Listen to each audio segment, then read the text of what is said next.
Good morning po sa inyo mga kapatid. So ito yung sinadiskaya ay nasampahan na pala ng BIR, no, ng patong-patong na kaso ng tax evasion. Walang Diyo.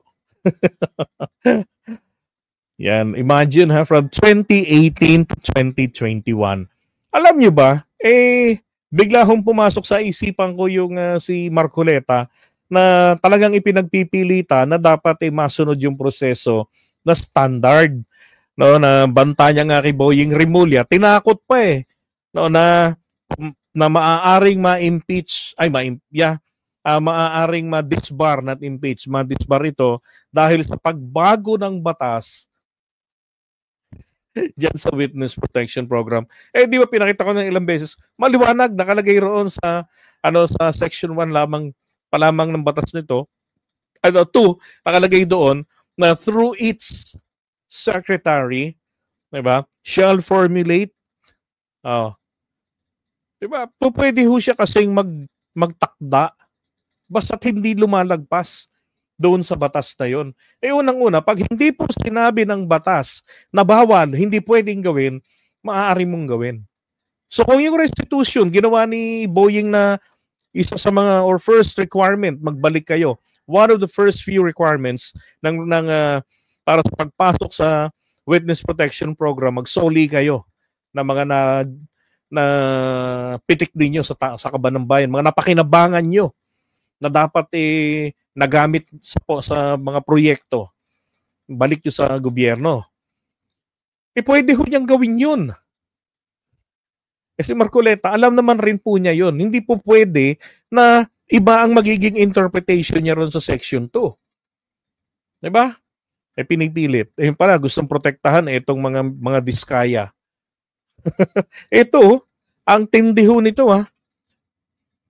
2018, kaya pala pagdating doon sa nabanggit na ang diskaya, biglang nangi-interrupt nung siya yung committee chairperson.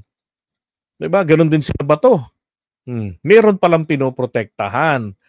So kung itong 2018 to 2021 ay may nadiskubre sa kanila. So ibig sabihin po, meron silang napakalalaking mga transaksyon.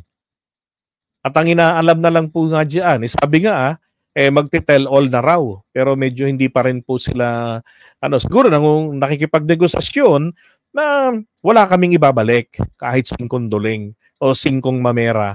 Hindi kami magbabalik. Sabihin namin lahat. Diba? Pero alam nyo, para sa akin, sa laki ng atraso ng mga mag-asawang ito, nako po, kusang mapipilitan mag-tell all yung mga yan. Titiisin nila, sila lang ang makukulong. Tapos yung mga anak nila, para masigurado na hindi sila kakanta, yung mga anak nila i-hostage. Pagtatangkaan ng buhay. Papaalam sa kanila. Diba? Mahirap yun. Silang mag-asawa na sa kulungan dahil sa patong-patong na kaso ng pandarambong at paggasta ng kaperahan ng bayan na wala kapararakan dahil sa panloloko sa mga kontrata sa gobyerno. Nasalaya yung mga anak nila, yung mga nakinabang sa kanila na mga corrupt the government officials, nasalaya. Kung ako sa mga diskaya, parating nyo, kung ako kamo, sabi ni JDB, makukulong. Kung kayo makukulong sana, dapat nakakulong din yung mga kasabwat nyo para safe ang buhay ng mga anak nyo. Dahil pag yung mga yun ay nasalaya, sigurado ako dyan, isa doon papatayin. Para magsilbing matinding panakot sa kanila. Nasubukan yung magkwento anytime. Habang buhay kayo nakabubulok dyan. Ubusin namin tong 4 na piraso o 3 piraso yung mga anak. Kaya mag-isip ng maigi dapat ang diskaya. Hindi na yung pagkaganid. Total, hindi naman legit ang pagkamal nyo ng kayamanan na yan . Diba? Sino ba man lang na magsoli kayo tapos maprotektahan kayo ng batas. Nakakulong pa lahat ng mga kasabwat nyo. Sabihin nyo ng totoo talaga at may ebidensya. Kahit na sino pa yan, basta't may ebidensya. Diba? Makulong habang buhay, sama-sama together. Ganun. Malay ninyo, baka dahil doon. Diba? Sila na yung hindi na ipakulong. Ang maging accessory penalty na lamang ang ipataw sa kanila dahil diyan sa pag-tell all nila, 'di ba? Ano na lang, kabig na lang ng gobyerno, confiscate na lang ng mga ari-arian nila. At least safe sila pati yung mga anak niya kaysa yung sila nasa loob, 'di ba? Pero alam niyo tingnan niyo ito yung budget, ito yun unpaid tax. Ito pong 7 billion. Yan 7,182,172,532 pesos and 20 cents. Grabe Ang laki, sabi. Gulat kayo, no? Oo nga eh. Ang lupit. Unpaid tax nila At iba't ibang mga accounts po yan. Ito, sabi ni Falsis. And una Falsis in Omnibus. Sabi ni Atty. Falsis, kudos to BIR Commissioner Romulo Magi. Yan, for filing the first actual case. So ito palang kauna-unahang totoong kaso ng mga diskaya. And for tax evasion, no less. And not just one, may kulong din yan. Not just one count, but multiple counts of tax evasion.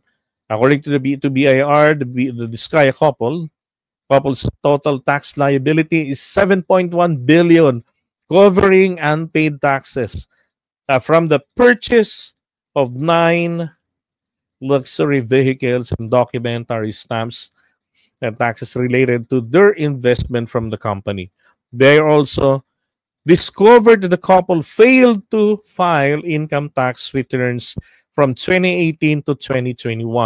Bakit hindi yan na-discover nung panahon ni Duterte? Nang panahon ni Duterte, di ba? Siyempre, pagkakatropa yan eh.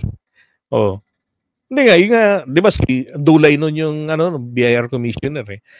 Ito ang ginano ko lang po, dapat po, hindi lamang po yung dapat ay maimbestigahan nga rin po yung BIR Pasig.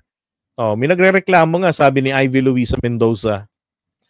Kapal ng mukha, grabe. Here we are, lowly workers whose taxes are deducted long before we get a hold of our money. And as an entrepreneur who have, sabi niya ang kapal mooks, grabe. Heto tayo na mga ordinaryong manggagawa na yung bawis natin, maaga pa bawas na. Bago pa natin mahawakan ang ating mga pinaghanap buhayan, ang ating mga sahod. At ito, bilang isang negosyante, bilang isang namumuhunan, sabi niya, na kinakailangan magbayad ng iba't ibang uri ng mga buwis. At nakikilan ng BIR sa nakaraan. Tapos yan, di ba? Lumagi should investigate BIR Pasig for letting them get away with its Bureau of Internal Revenue of Philippines. Di ba? Yung pong RDO ng Pasig na nakakasakop sa mga diskaya, dapat ito po maimbestigahan. Bakit? Paano nangyari ito na tila hindi ninyo alam? Paulit-ulit pala eh.